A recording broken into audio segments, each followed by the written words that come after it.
Good morning भैया बहनों।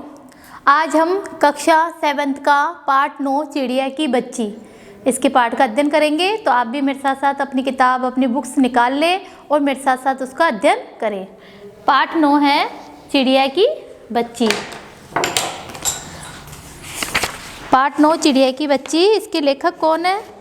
आपने देखा है इसको लेसन को? इसके लेखक है जैनेन्द्र कुमार। तो पाठ 9, माधवदास ने अपने संगमरमर की नई कोठी बनवाई। यानी संगमरमर यानी सफ़ेद पत्थर होता है ना, उसकी नई कोठी यानी नया मकान बनवाया। उसके सामने बहुत सुहावना बगीचा भी लगवाया। उसको कला से बहुत प्रेम है, धन की कमी नहीं है और कोई व्यसन छू नहीं गया है। व्यसन यानी आदत, यानी उसको कोई सी भी गंदी आदत भी नहीं है। सुंदर अभिरुचि के आदमी हैं। फूल पौधे रकाबियों से होजों में लगे फव्वारों में उछलता हुआ पानी उन्हें बहुत अच्छा लगता है। समय भी उनके पास काफ़ी है। शाम को जब दिन की गर्मी ढल जाती है तो आसमान कई रंग का हो जाता है। तब कोठी के बाहर चबूतरे पर तख्त डलवाकर मसंद के सहारे वह गलीचे पर बैठते। मसंद यानी जो गोल तकिया होता है, तकियों के जैसे अपन सोफे पे इस पे लगाते हैं ना, तो वह मसंद के सहारे वह गलीचे पर बैठते हैं और प्रकृति की छटा निहारते हैं। प्रकृति का दृश्य को निहारते रहते हैं।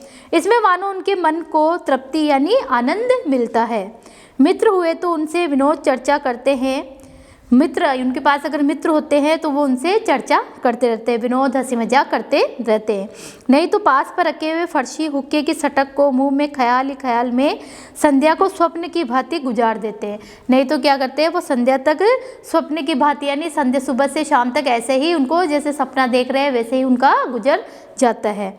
आज कुछ कुछ बादल थे, घटा गहरी थी नहीं थी, धूप का प्रकाश उनमें से छन छन कर आ रहा था। माधवदास मसंद के सहारे बैठे थे। उन्हें जिंदगी में क्या स्वाद नहीं मिला है, पर जी भरकर भी कुछ खाली सा रहता है। उस दिन संध्या समय उनके देखते देखते सामने की गुलाब की डाली पर एक चिड़िया आ बैठी। एक चिड़िया उनके गुलाब की डाली पर आ बैठी। चिड़िया बहुत सुंदर थी। उसकी गर्दन लाल थी और गुलाबी होते होते किनारों पर जरा जरा नीली पड़ गई थी। यानी उनकी जो गर्दन के यहाँ से थोड़ी वो नीली पड़ गई थी।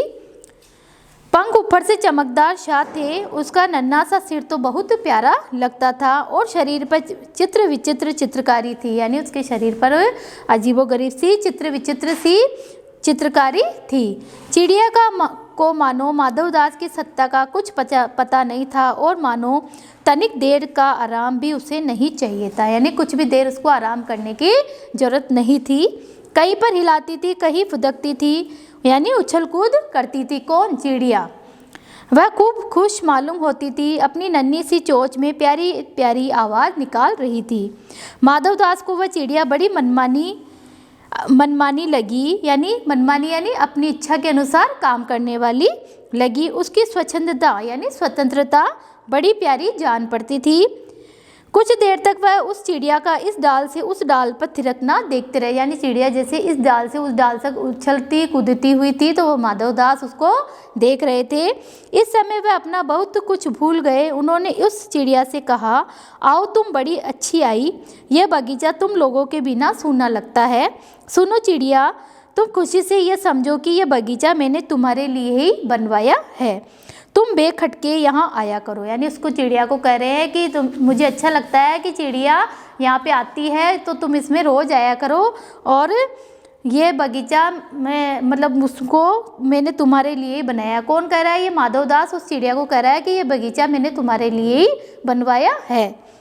चिड़िया पहले तो असावधान रही, फिर जानकार की इस बात उसे की जा रही है वह एकाएक तो घबराई। अचानक उसको घबराहट महसूस हुई। फिर संकोच को जीतकर बोली, मुझे मालूम नहीं था कि यह बगीचा आपका है। मैं अभी चली जाती हूँ। पल भर सांस लेने में यहाँ टिक गई थी। माधवदास ने कहा, हाँ बगीचा तो मेरा है, यह संगमरमर की कोठी भी मेरी है। यानी ये जो सफ़ेद पत्थरों से बनी हुई कोठी भी है, घर है, वो भी मेरा ही है। लेकिन इस सबको तुम अपना भी समझ सकती हो, सब कुछ तुम्हारा है। तुम कैसी भोली हो, कैसी प्यारी हो। जाओ नहीं बैठो, मेरा मन तुमसे बहुत खुश होता है। किसको कह रहा है माधवदास? उस चिड़िया को कह रहा है कि मेरा मन तुमसे बहुत खुश हो रहा है। चिड़िया बहुत बहुत सकुचा गई यानी घबरा गई। उसे बोध हुआ कि उसे गलती तो नहीं हुई, वह यहाँ बैठ गई है। उसका थिरकना रुक गया।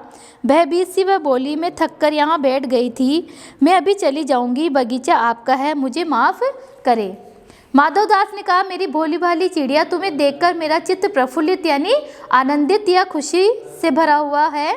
मेरा महल भी सूना है, यानी जो उसकी कोठी है उसका महल भी सूना है, वहाँ कोई भी चहचहाता नहीं है।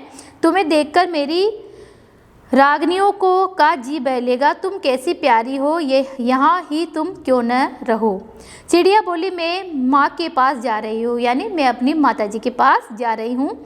सूरज की धूप खाने और हवा से खेलने और फूलों से बात करने में जरा घर से उड़ आई थी। अब सांझ हो गई यानी शाम हो गई है और माँ के पास जा रही हूँ, अभी अभी मैं चली जा रही हूँ, आप सोच न करें।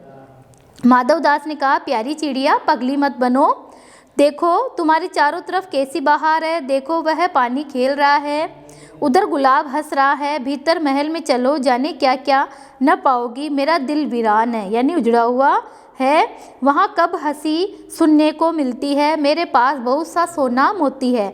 यानी माधव दास अपनी बात कर रहे हैं कि भाई मेरे पास बहुत सारे सोने के मोती है, यानी मैं बहुत धनवान व्यक्ति हूँ। सोने का एक बहुत सुंदर घर मैं तुम्हें बना दूंगा, मोतियों की झालर उसमें लटकेगी।